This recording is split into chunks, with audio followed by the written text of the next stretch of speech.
The war had been relentless, and with each passing day, the lives of those on Okinawa became more fragile, more tenuous. Hidden deep in the hills, a once peaceful monastery had transformed into a refuge for the forgotten. More than 750 Japanese orphans had found their way here, each one carrying the weight of loss and fear.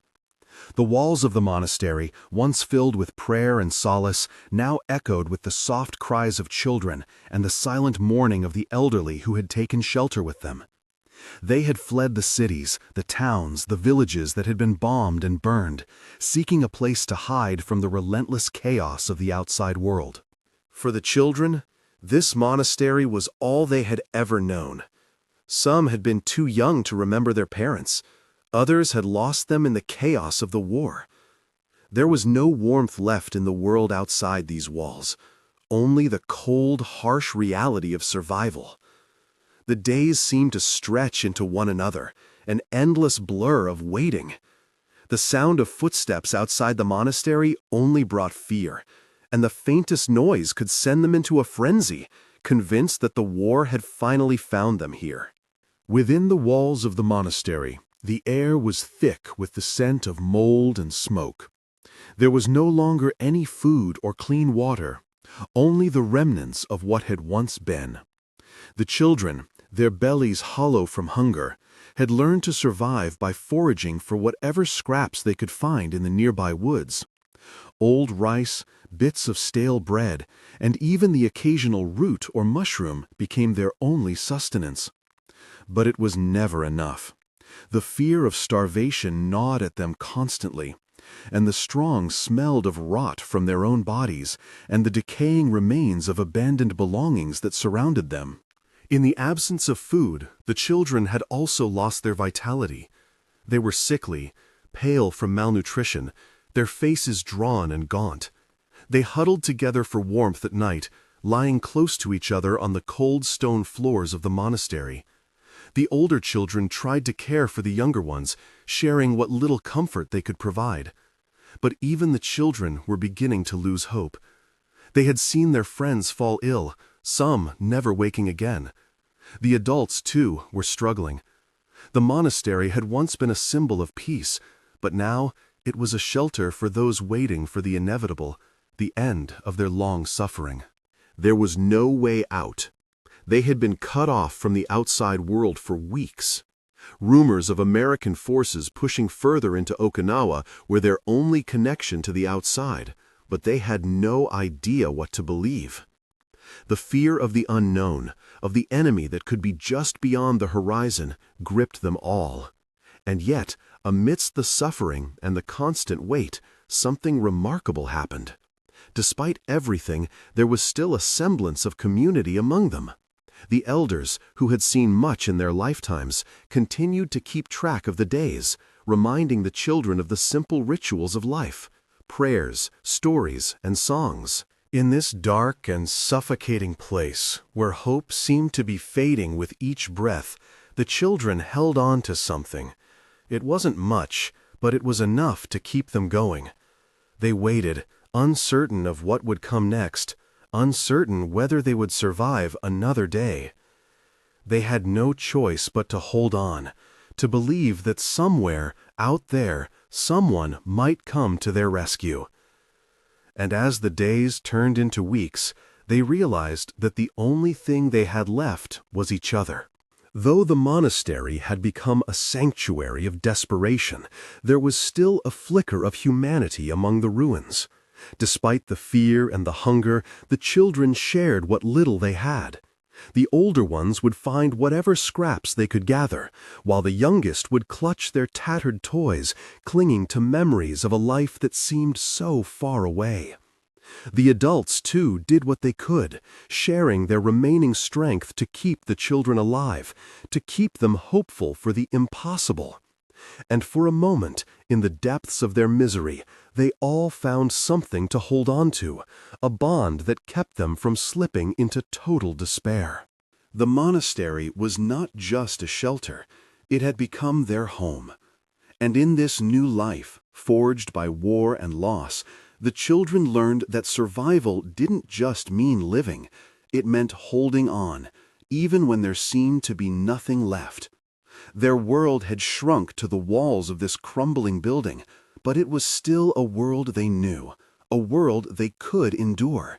The war, the hunger, the fear, they would face it all, together.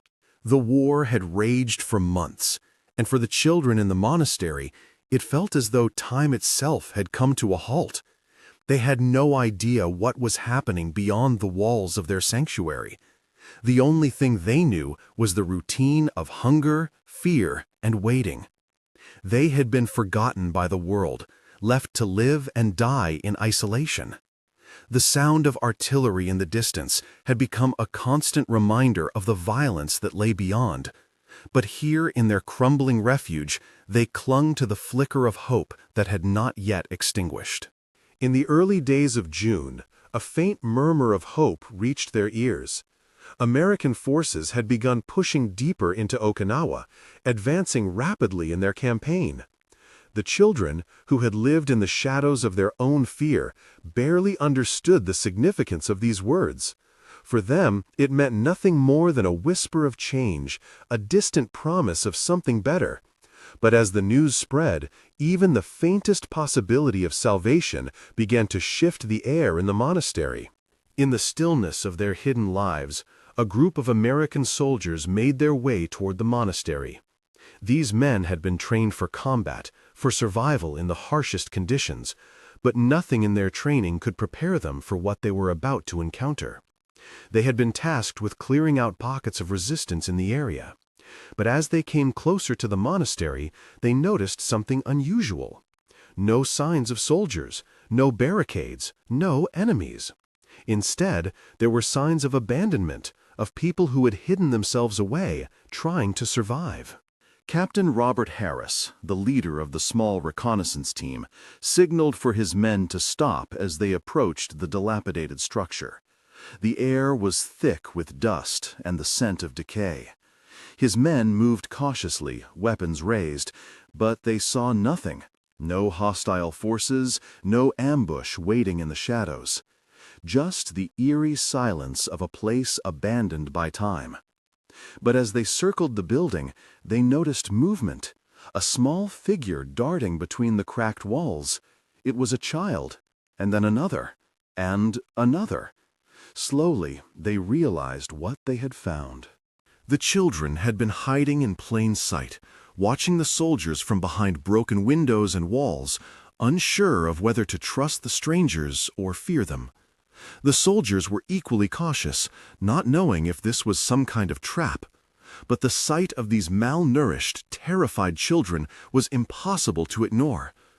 Captain Harris, a man who had seen the horrors of war firsthand, knew that this was not just another mission. This was something different, something far more human. After a tense silence, Captain Harris called out in a calm voice, "We're not here to hurt you. We're here to help." His words were met with a hesitant silence. The children stared at him with wide, fearful eyes, their faces gaunt and dirty. They had been taught to fear the Americans, to see them as the enemy. But now, in the face of their hunger and desperation, the possibility of help was too great to ignore. The soldiers approached slowly, their weapons lowered, trying to convey that they posed no threat. They had seen countless battles, but nothing had prepared them for the sight of these orphaned children, their faces hollow from hunger, their clothes ragged and torn.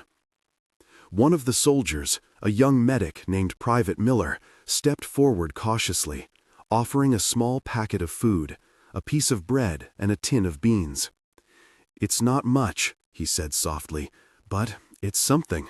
At first, the children did not move. They were too afraid to trust these men, too broken by the years of suffering. But one small child, a girl no older than 5, stepped forward tentatively, her bare feet brushing against the dust-covered ground. She looked up at the soldiers, her eyes filled with a mixture of fear and hope. With trembling hands, she took the food, her fingers brushing against Private Miller's. the smallest of gestures, but it was enough to break the silence. The soldiers didn't know what to do next. They had come for a mission, to clear the area, to fight the enemy. But what they had found here was something entirely different. A community of survivors living on the edge of despair. They could not leave these children behind, not after seeing the condition they were in. They made the decision to stay, to protect them, to ensure that they would be safe until they could figure out what to do next. As the days passed, the soldiers continued to deliver food, water, and medical supplies. They set up a small camp near the monastery, building tents and making sure the children were cared for. Slowly, the children began to trust them. They started to come out of hiding, drawn by the promise of safety and nourishment. Some of the older children began to speak, sharing their stories, their names, and the little they remembered of their lost families. Others remained silent, their eyes haunted by the ghosts of their past. In the midst of this fragile peace, the soldiers worked tirelessly to care for the children. They set up a makeshift clinic, treating wounds and illnesses, and provided what comfort they could.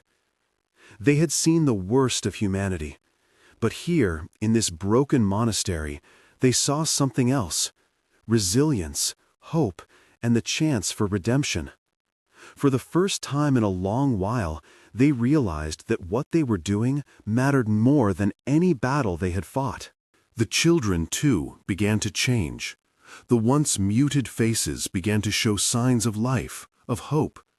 Their laughter, though hesitant at first, started to fill the air, a sound that had been absent for so long. The soldiers, too, began to feel the weight of the moment. They had come here to fight, to conquer, but now they found themselves in the position of protectors, of saviors. And in that strange, unexpected role, they found a new sense of purpose. The monastery, once a place of silence and suffering, began to transform. It was no longer just a refuge. It became a symbol of survival, of the fragile line between life and death. The children, no longer hidden in fear, began to feel the warmth of safety again. And though the war still raged outside, in this small corner of Okinawa, a new hope had begun to take root. As the days passed, the monastery began to feel less like a place of isolation and more like a fragile sanctuary. The American soldiers, still in disbelief over the condition of the children they had found, worked tirelessly to improve the situation. Each morning, Captain Harris would gather his small team to discuss their plans for the day.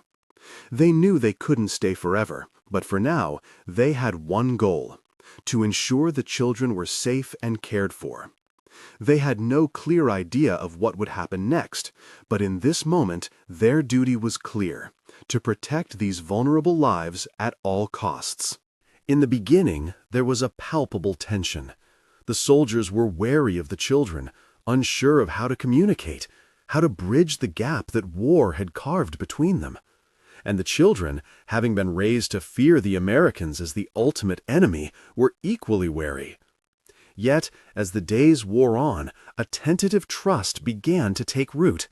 The children watched the soldiers closely, noting the kindness in their actions, the food, the water, the small gestures that showed these men weren't here to harm them. The food distribution became a daily ritual.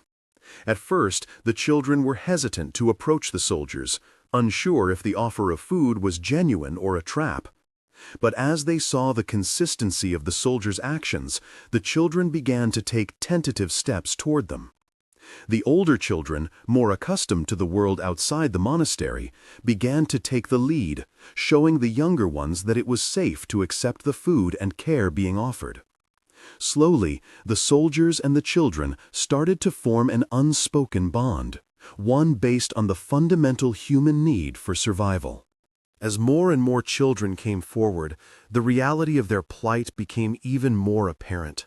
The soldiers had seen war, had seen death, but they had never seen the effects of war on such a large group of children. These were not just orphaned, they were starved, sick, and broken. Their bodies were thin, their faces hollow, their eyes wide with fear and confusion. They had no idea if they would live another day, let alone if they would ever see their families again. Captain Harris, a seasoned soldier who had seen the worst of humanity, found himself at a loss for words.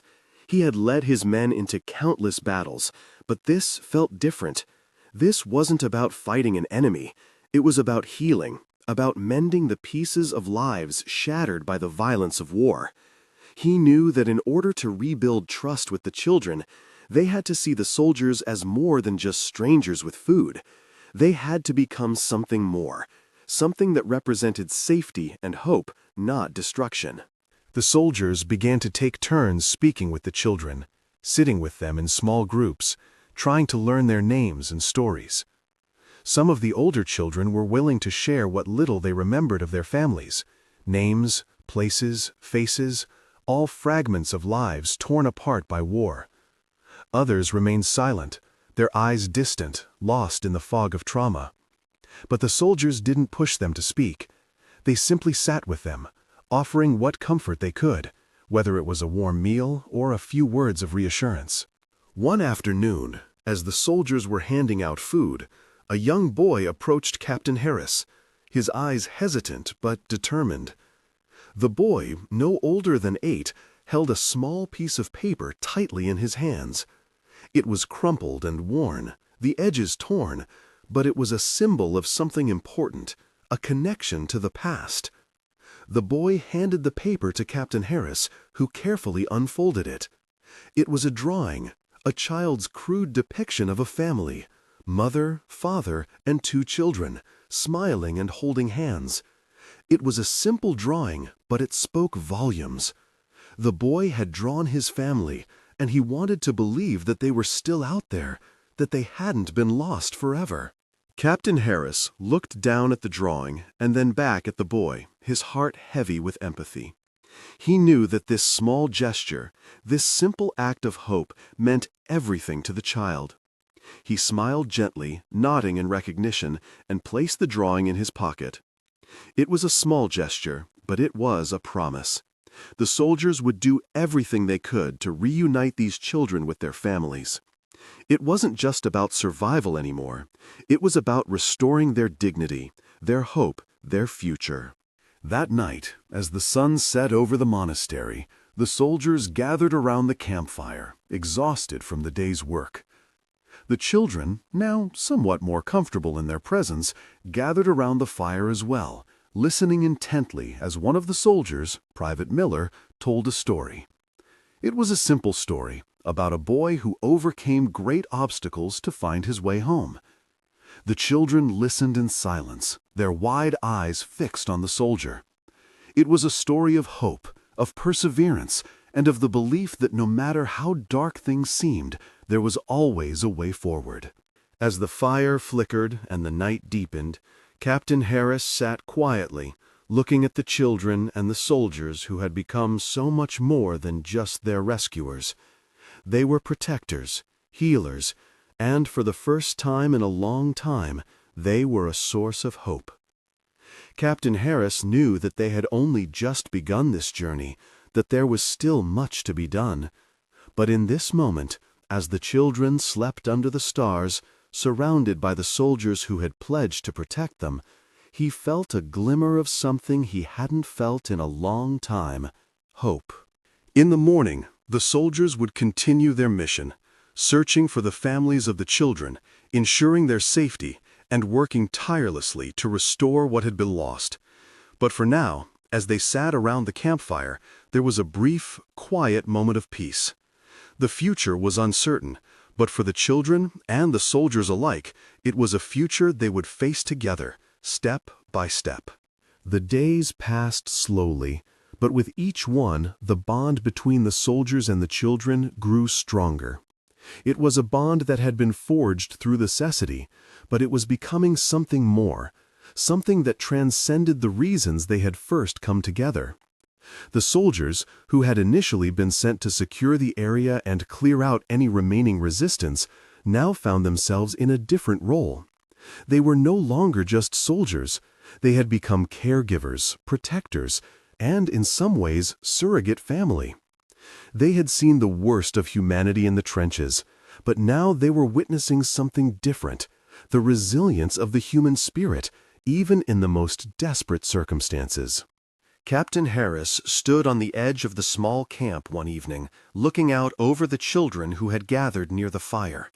The sight of them, so young and vulnerable, made him question everything he had known about war. He had been trained to fight, to kill, to survive. But now he was being asked to do something he had never expected, to protect life, to nurture it. The weight of this responsibility was heavy on his shoulders, but he knew there was no turning back. These children needed him, and he would do whatever it took to keep them safe. The decision to stay was not an easy one. The soldiers had been given orders to move on, to continue their advance and complete their mission. But Captain Harris knew that if they left now, the children would be left behind, vulnerable once more. The Americans had been taught to view war as something absolute, something that had clear winners and losers. But here, in this monastery, in this strange new chapter of their lives, the lines were no longer so clear. These children were not the enemy. They were victims of the same war that had ravaged their country, the same war that had brought the soldiers to this island. When Captain Harris gathered his men to discuss their options, it was clear that many of them felt the same way. They had seen the suffering in the children's eyes, and they had heard the stories of loss and despair. They could not, in good conscience, abandon them now. The soldiers knew that by staying, they were breaking the traditional rules of warfare. But in this case, the rules didn't seem to matter anymore. It was no longer about strategy or conquest. It was about humanity.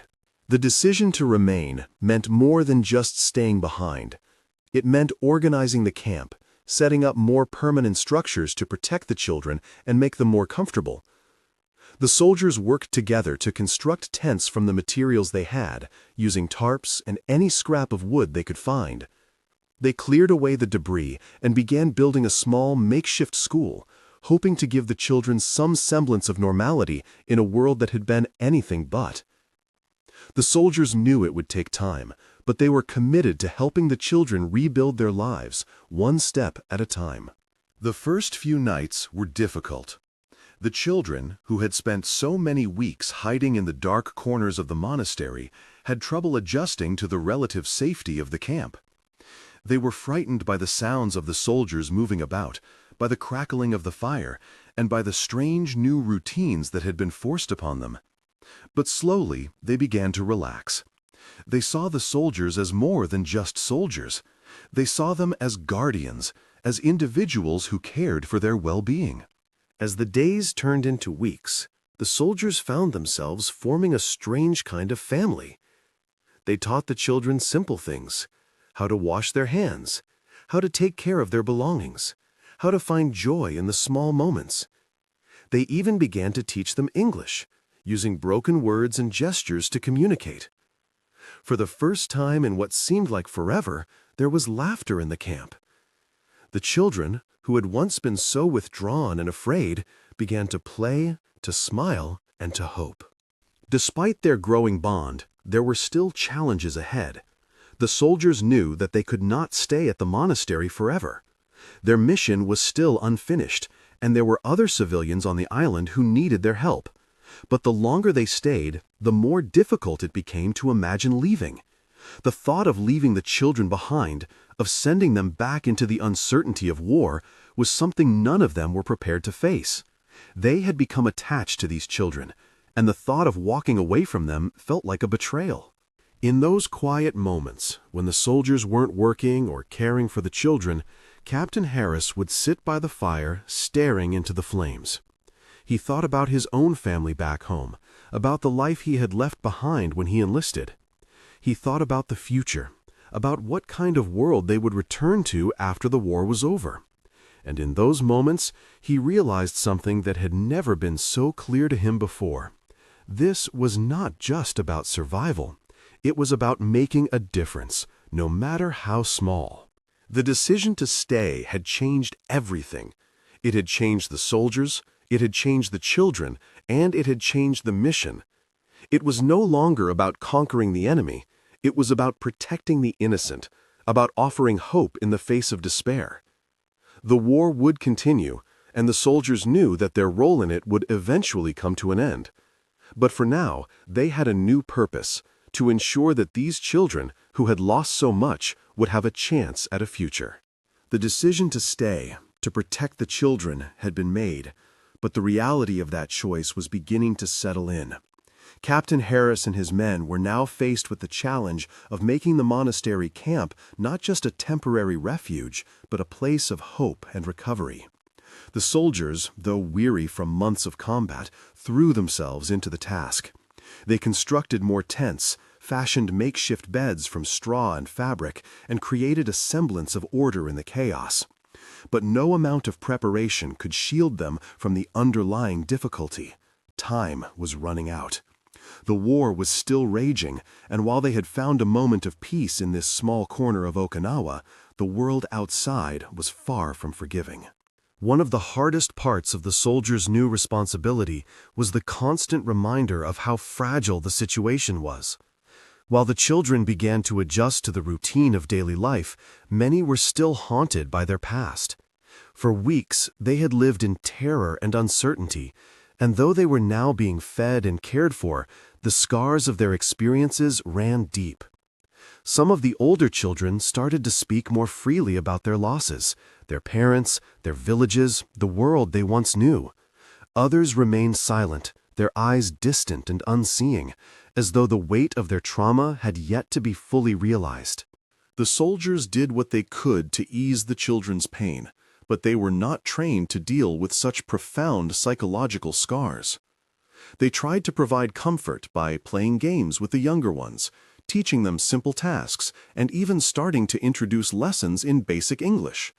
But despite their best efforts, there was always a sense of undercurrent, an awareness that this was not just about survival. These children needed more than food and shelter. They needed a future, a chance to heal, to dream again. It was during one of these sessions that the soldiers began to realize how deeply the war had affected the children. One afternoon, as they sat around the fire, a small group of children started to play a game of pretend. It was a simple game, acting out roles they had seen in the past, but the soldiers were struck by the way the children portrayed scenes of destruction and death. They mimicked bomb explosions, mimicked the way soldiers had marched through their villages, and even reenacted the fear they had felt when they were forced into hiding. It was a chilling reminder that war had become their entire reality, their only point of reference. This realization hit Captain Harris hard. He had come to the island to fight a war, to follow orders and carry out his duty. But now, here in this monastery, he realized that his mission had shifted. It was no longer just about fighting for victory. It was about saving these children from the war they had been thrust into. He knew that if they were going to heal, they needed more than food and shelter. They needed to reconnect with their childhoods, with innocence, with the possibility of something better. But how could he provide that in the midst of such devastation? As the soldiers worked to maintain the camp, they also began to think about the long-term future of the children. They started gathering information about the families of the children, trying to trace their origins. Some children still had vague memories of their parents, and small pieces of information slowly began to emerge. Captain Harris and his men, working with local officials and Japanese representatives, began to coordinate efforts to reunite the children with any surviving relatives. It was a slow and painstaking process, but with each piece of the puzzle that was solved, hope began to grow. But for every success, there were setbacks.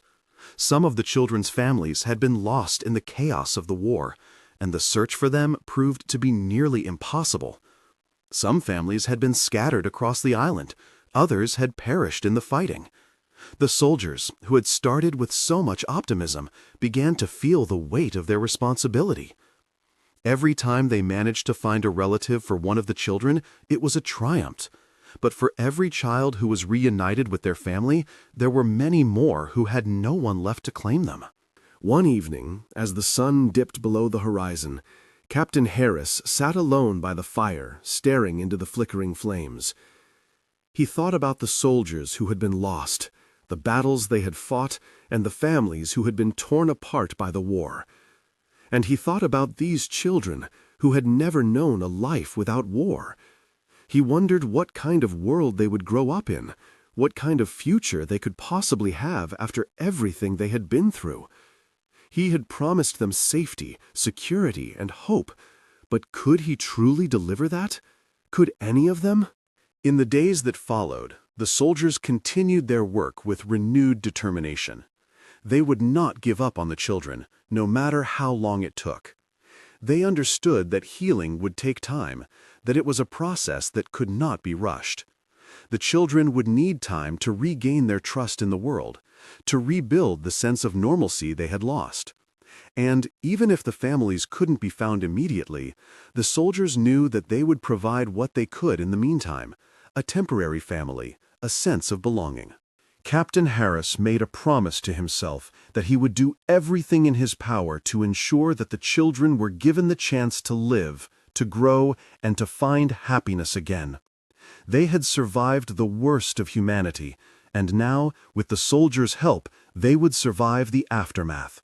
It was a small victory in the grand scheme of war, but for the children, it was everything. For them, it was the beginning of something new, a future that was no longer defined by destruction, but by the possibility of peace. The days stretched on, and with each passing one, the camp grew more organized, more stable. The children, who had once been too afraid to even move freely within the monastery's walls, were now beginning to reclaim their lives, step by step. They played games, their laughter tentative at first, but gradually becoming more frequent, more genuine. The soldiers, who had first come to this island with a singular purpose of war, had found something new in themselves, the capacity to nurture, to heal, to protect. They no longer saw their role as mere combatants, but as guardians of a fragile future. Though the camp was far from perfect, it was a place of relative safety, a small haven carved out amidst the chaos of war. The children, despite their initial distrust of the soldiers, had started to trust again, at least in small doses. They approached the soldiers with shy smiles, their eyes still wary but beginning to show signs of hope.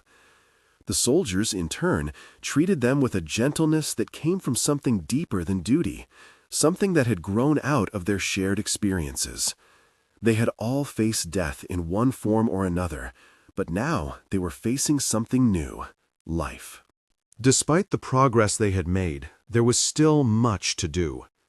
The soldiers continued to work tirelessly, setting up proper schooling for the children, providing more consistent meals, and organizing small community projects to keep the children occupied and engaged. It was clear that the children needed more than just survival. They needed a sense of purpose, a way to begin piecing together the shattered fragments of their lives. The soldiers worked together to create a semblance of normalcy, something that the children could hold on to as they tried to rebuild their future. One afternoon, as the children gathered around a small fire, Captain Harris sat with them, observing the scene. He could see the change in their faces, the way their expressions were softening. The war had stolen so much from them: families, homes, peace. But here, in this small corner of the world, they were beginning to find something new. He realized that, in a way, the children were teaching him as much as he was teaching them. They had endured the worst of humanity, and now, with each passing day, they were learning to trust again, to hope again. As the weeks went by, the soldiers began to see more of the children's personalities emerge. The quiet ones, who had once been withdrawn and distant, began to speak more freely, sharing their thoughts and stories with the soldiers and with each other. The more outgoing children began to take on leadership roles, helping to organize activities and guide the younger ones. The camp was slowly transforming from a place of survival into a community, a small, imperfect family formed by necessity, but held together by a shared desire to heal and rebuild. It was not just the children who were changing. The soldiers, too, were beginning to feel the weight of their mission in a way they hadn't expected. They had come to Okinawa with the intention of fighting a war, of defeating an enemy, but now they found themselves fighting for something entirely different, something far more fragile but no less important. They were fighting for the children's futures, for their chance at a life beyond the horrors they had already experienced.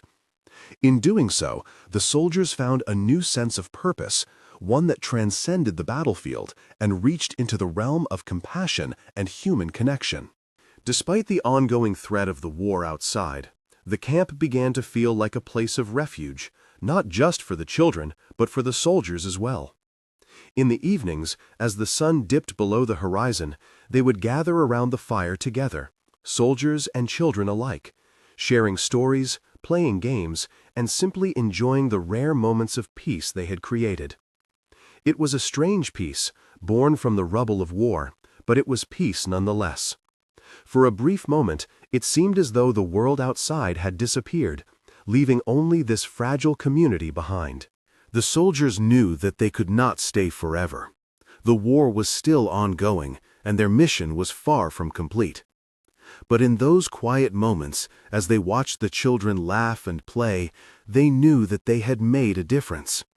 They had given these children something that no bomb or bullet could take away: a future. They had offered them hope in a world that had seemed hopeless, and in doing so, they had found something that had eluded them in the chaos of war: redemption. The process of rebuilding would not be easy, and the scars of the past would not fade quickly. But as the days went on, the soldiers and the children began to realize that their journey was just beginning. There would be challenges ahead, and the world outside the monastery would not become peaceful overnight. But for now, in this small corner of Okinawa, there was light, however faint it might have seemed, and that light was enough to guide them forward. And as Captain Harris watched the children gather round the fire, he knew that, despite everything they had endured, the future was still theirs to claim. The soldiers would eventually leave the island, but the memories of this time, of the children they had saved and the lives they had touched, would remain with them forever. They had come to Okinawa as soldiers, but they would leave as something more: protectors of the future, bearers of hope. And as the children, now full of laughter and life, waved them goodbye, they too knew that their lives had been irrevocably changed. The monastery, once a place of fear and death, had become a place of rebirth, and from its ashes, a new hope had emerged.